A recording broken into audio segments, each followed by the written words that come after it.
மும்பையின் பரபரப்பான தெருக்களில் விக்ரம் என்ற இளைஞன் வாழ்ந்து வந்தான்.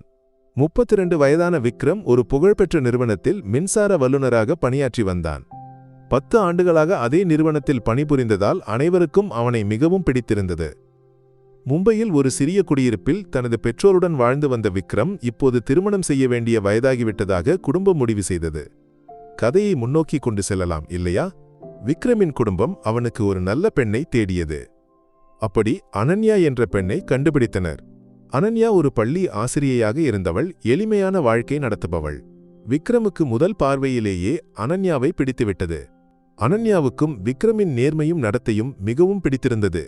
இரு குடும்பங்களும் இணைந்து அவர்களது திருமணத்தை பிரம்மாண்டமாக நடத்தினர்.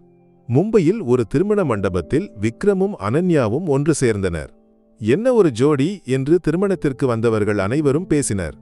திருமணத்திற்கு பிறகு விக்ரமும் அனன்யாவும் மும்பையில் ஒரு சிறிய குடியிருப்பில் வாழ்க்கையை தொடங்கினர். இருவரும் ஒன்றாக வாழ்க்கையை ரசித்தனர். மாலை வேளைகளில் மரைன் டிரைவில் நடந்து செல்வர், ஒன்றாக தேநீர் அருந்துவர், எதிர்கால கனவுகளை பகிர்ந்து கொள்வர். அனன்யாவின் புன்னகையும் விக்ரமின் அக்கறையும் அவர்களது வாழ்க்கையை மகிழ்ச்சியால் நிரப்பியது. ஆனால் கதையின் அடுத்த பகுதிக்கு செல்லலாம் இல்லையா? விக்ரமின் நிறுவனத்தின் உரிமையாளர் அர்ஜுன் மேத்தா என்ற செல்வந்தர். மும்பையில் பெரும் செல்வாக்கு உள்ள அர்ஜுன் சமூகத்தில் மரியாதைக்குரியவராக அறியப்பட்டாலும் அவனது உள்ளத்தில் ஒரு கொடூரமான மனம் ஒளிந்திருந்தது. அர்ஜுனின் வலது கையாக இருந்தவன் மேலாளர் ராகுல். ராகுல் ஒரு ஏமாற்றுக்காரன், எப்போதும் அர்ஜுனின் விருப்பங்களை நிறைவேற்ற முன்னணியில் இருப்பவன். ஒரு நாள் நிறுவனத்தின் ஆண்டு விழாவிற்கு விக்ரமை வீட்டிற்கு அழைத்தான். உன் மனைவியையும் அழைத்து வா விக்ரம் என்று ராகுல் கூறினான். விக்ரம் முதலில் தயங்கினாலும் மோசமாக தோன்றக்கூடாது என்று கருதி அனன்யாவையும் அழைத்துக் கொண்டு விருந்துக்கு சென்றான். அனன்யா எளிமையான புடவையில் அனைவரின் கவனத்தையும் ஈர்த்தாள். அவளது அழகைக் கண்டு ராகுல் அதிர்ந்து போனான். இவ்வளவு அழகான பெண் விக்ரமுக்கு எப்படி கிடைத்தாள் என்று மனதில் நினைத்தான். விருந்தின் போது அர்ஜுன் மேத்தா அனன்யாவை கண்டான். அவளது நேர்மையும் புன்னகையும் அவனை வெகுவாக ஈர்த்தது.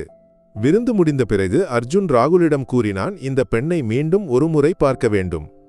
ராகுல் அர்ஜுனின் மனதை புரிந்து கொண்டு ஒரு திட்டத்தை தயாரித்தான். கதையை இனி கொஞ்சம் தீவிரமான பகுதிக்கு நகர்த்தலாம் இல்லையா? ஒரு நாள் ராகுல் மீண்டும் ஒரு விருந்துக்கு வருவதாக கூறி விக்ரமின் வீட்டிற்கு வந்தான். இந்த முறைசார் நேரடியாக வருகிறார் விக்ரம். நல்ல இரவு உணவு ஏற்பாடு செய்ய வேண்டும் என்று ராகுல் கூறினான். விக்ரமுக்கு ஏதோ தவறாக தோன்றினாலும் நிறுவன உரிமையாளரை புண்படுத்த முடியாது என்று கருதி ஒப்புக்கொண்டான். அன்று மாலை அர்ஜுன் மேத்தாவும் ராகுலும் விக்ரமின் வீட்டிற்கு வந்தனர். அனன்யா அனைவருக்கும் உணவு பரிமாறி எளிமையாக நடந்து கொண்டாள். ஆனால் அர்ஜுன் அவளை விடவில்லை. அவன் அனன்யாவின் கையை பிடித்து, உனது இந்த அழகு மும்பையில் வேறு யாருக்கும் இல்லை என்று கூறி ஒரு விலையுயர்ந்த தங்க நகையை அவளுக்கு வற்புறுத்தி கொடுத்தான். அனன்யா அதை வேண்டாம் என்று கூறினாலும் அர்ஜுன் அவளை ஒரு விசித்திரமான பார்வையுடன் பார்த்துவிட்டு வெளியேறினான். மறுநாள் விக்ரம் வேலைக்கு சென்றிருந்தபோது அனன்யா வீட்டில் தனியாக இருந்தாள். மதியம் அவள் விக்ரமுக்கு தொலைபேசி செய்து, எனக்கு ஏதோ பயமாக இருக்கிறது, விரைவில் வீட்டுக்கு வா என்று அழுது கொண்டே கூறினாள். விக்ரம் அவசரமாக வீட்டிற்கு வந்தபோது அனன்யா அங்கு இல்லை. சுற்றுவட்டாரத்தில் எல்லாம் தேடியும் அவளை கண்டுபிடிக்க முடியவில்லை. 3 நாட்களுக்குப் பிறகு ஒரு கார் அனன்யாவை வீட்டு முன் இறக்கிவிட்டது. அவளது முகம் வாடி உடல் களைத்திருந்தது. விக்ரம் அனன்யாவை கட்டிப்பிடித்து கேட்டான், உனக்கு என்ன ஆனது? அனன்யா கண்ணீர் வடித்தபடி கூறினாள், அர்ஜுன் மேத்தா. அவன் என்னை கடத்திச் சென்றான். 3 நாட்கள் அவன் என்னிடம் கொடூரமாக நடந்து கொண்டான். அவள் கூறிய வார்த்தைகள் விக்ரமின் இதயத்தை உடைத்தன. அர்ஜுன் மும்பையில் உள்ள தனது ஆடம்பர வீட்டில் அனன்யாவை சிறை வைத்து 3 நாட்கள் உடல் ரீதியாக துன்புறுத்தியிருந்தான். விக்ரம் கோபத்துடன் ராகுலை அழைத்து, உன் முதலாளிக்கு எதிராக நான் காவல்துறையில் புகார் செய்வேன் என்று கூறினான். ஆனால் ராகுல் சிரித்துக்கொண்டே கூறினான், விக்ரம், நீ மும்பையில் இருக்கிறாய் என்பதை மறந்துவிடாதே. அர்ஜுன் மேத்தாவால் காவல்துறையையே விலைக்கு வாங்க முடியும். உன் புகார் எங்கும் செல்லாது. இது உன் மனைவியை மீண்டும் அவன் கைகளில் சேர்க்க மட்டுமே உதவும். விக்ரம் நிராசையடைந்தான். அவனுக்கு நீதி கேட்க வழியில்லை.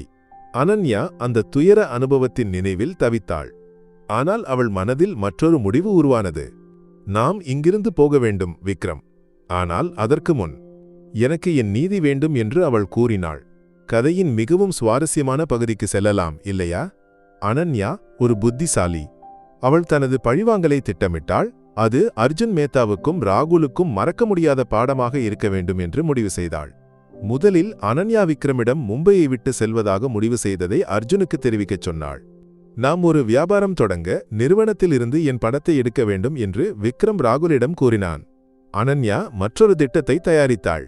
அவள் ராகுலை ரகசியமாக சந்தித்து, எனக்கு அர்ஜுன் சாரிடம் ஒரு விஷயம் கூற வேண்டும். நாங்கள் மும்பையை விடுவதற்கு முன் அவனது உதவி எனக்கு தேவை என்று கூறினாள். ராகுல் அனன்யாவின் பலவீனத்தை பயன்படுத்தலாம் என்று நினைத்து அர்ஜுனை சந்திக்க ஒரு சந்திப்பை ஏற்பாடு செய்தான். அனன்யா அர்ஜுன் மேத்தாவை அவனது ஆடம்பர அலுவலகத்தில் சந்தித்தாள். அவள் ஒரு பலவீனமான பெண்ணைப் போல நடித்து, சார், நாங்கள் மும்பையை விடுகிறோம். என் கணவருக்கு ஒரு வியாபாரம் தொடங்க உங்கள் உதவி தேவை. ஒரு சிறிய தொகை, அதற்கு பதிலாக நான் உங்களுக்கு வேண்டிய என்று கூறி வார்த்தைகளை முடிக்காமல் நிறுத்தினாள். அர்ஜுன் தனது தீய மனதில் மீண்டும் அனன்யாவை அடையலாம் என்று நினைத்து ஒரு ரகசிய சந்திப்புக்கு ஒப்புக்கொண்டான். அனன்யா மும்பையில் ஒரு காலியான கிடங்கில் சந்திப்பை ஏற்பாடு செய்தாள். அங்கு அவள் அர்ஜுனுக்கும் ராகுலுக்கும் ஒரு ஆச்சரியத்தை தயார் செய்திருந்தாள். அனன்யா தனது பள்ளி ஆசிரியை காலத்தில் வேதியியலில் வல்லவளாக இருந்தவள். அவள் ஒரு குறிப்பிட்ட வகை மயக்க மருந்தை ஒரு பானத்தில் கலந்து வைத்திருந்தாள்.